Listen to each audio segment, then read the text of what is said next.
আসসালামু আলাইকুম।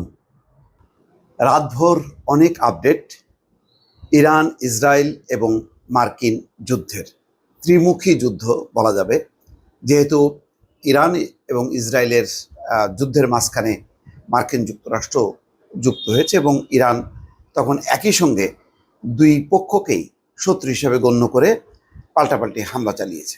সর্বশেষ যেই ঘটনাটা গত রাতে সেই জানেন যে ইরাক এবং কাতারে মার্কিন ঘাঁটিতে হামলা হয়েছে।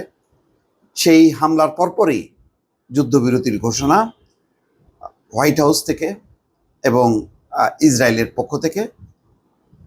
একই সঙ্গে ইরানও যুদ্ধবিরতির ঘোষণা দিয়েছে। কে কিভাবে দিয়েছে এ নিয়ে পরস্পর বিরোধী নানা রকম কথাবার্তা আছে। এটি নিয়েও এক ধরনের কূটনীতি, এক ধরনের যার যার অবস্থান থেকে জয়ী হবার একটি প্রবণতা লক্ষ্য করা যাচ্ছে। কিন্তু ইন্টারেস্টিং ব্যাপার হচ্ছে যে এই যুদ্ধবিরতি ঘোষণা চলাকালে বা ঘোষণা দেওয়ার পরেও ইরান এবং ইসরায়েল পরস্পরের প্রতি ক্ষেপণাস্ত্র নিক্ষেপ করেছে এবং বেশ ব্যাপকভাবে। এটি হয়তো শেষ মুহূর্তের একটা চাপ অথবা শেষ মুহূর্তের একটি পরিস্থিতি তৈরি করা, যাতে ইরানও মেনে নেয়, ইসরায়েলও মেনে নেয়, এমন একটা ঘটনা করতে পারে। খবরাখবর দর্শক আপনাদের সামনে আনছি।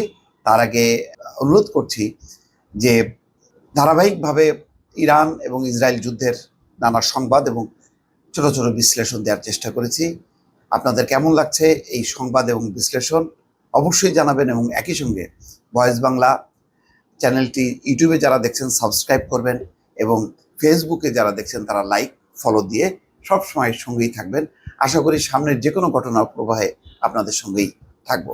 আসুন আমরা দেখি যে এই সমস্ত ঘটনা ঘটেছে গত রাত থেকে এই পর্যন্ত, তার কিছু খবর আপনাদের সামনে উপস্থাপন করি। যেমন বিবিসি বাংলা বলছে যে যুদ্ধবিরতি ঘোষণা করে ইরানের রাষ্ট্রীয় টেলিভিশনের দাবি ট্রাম্প মিনতি করেছিলেন, তাই এই যুদ্ধবিরতি। ইরানের রাষ্ট্রীয় টেলিভিশন নিউজ চ্যানেল IRINN জানিয়েছে কাতারে মার্কিন ঘাঁটিতে ইরানের সফল হামলার পর এই যুদ্ধবিরতি ইসরায়েলের উপর চাপিয়ে দেওয়া হয়েছে। রাষ্ট্রীয় টিভি চ্যানেল এক বিবৃতিতে জানিয়েছে ইরানের হামলার পর মার্কিন প্রেসিডেন্ট ডোনাল্ড ট্রাম্প যুদ্ধবিরতির জন্য মিনতি করেছিলেন এবং এই বিবৃতিটি উপস্থাপক পড়ে শোনান। বিবৃতিতে ইরানের ইসলামী বিপ্লবী গার্ড বা IRGC সেনাবাহিনীর প্রশংসা করা হয় এবং ইরানিদের প্রতিরোধকে সম্মাননা জানানো হয়।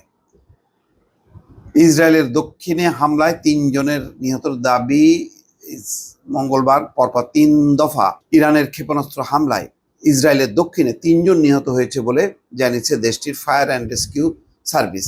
তার মানে যুদ্ধবিরতির পরেও কিন্তু এই হামলা থামেনি। একদিকে মার্কিন ঘাঁটিগুলোতে হামলা চালিয়েছে ইরান, অন্যদিকে ইসরায়েলও হামলা চালিয়েছে।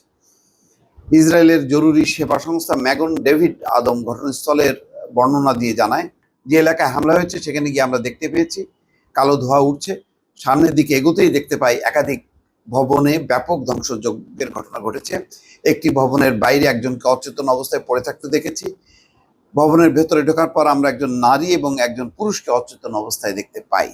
ইসরায়েলের জরুরি সেবা বিভাগ জানিয়েছে হামলায় আহতদের জন্য জরুরি চিকিৎসা কেন্দ্র স্থাপন করা হয়েছে। এছাড়া হামলার পর যারা ভবন থেকে বেরিয়ে এসছে তাদেরও স্বাস্থ্য পরীক্ষা করা হচ্ছে। দর্শক, এইসব টুকরো টুকরো খবরে বুঝতে পারছেন যে একেবারে উত্তেজনা শেষ হয়েও কিন্তু শেষ হয়নি। দর্শক, আবারও নানা আপডেট নিয়ে আপনাদের সামনে হাজির হচ্ছে, সঙ্গেই থাকবেন। আল্লাহ হাফিজ।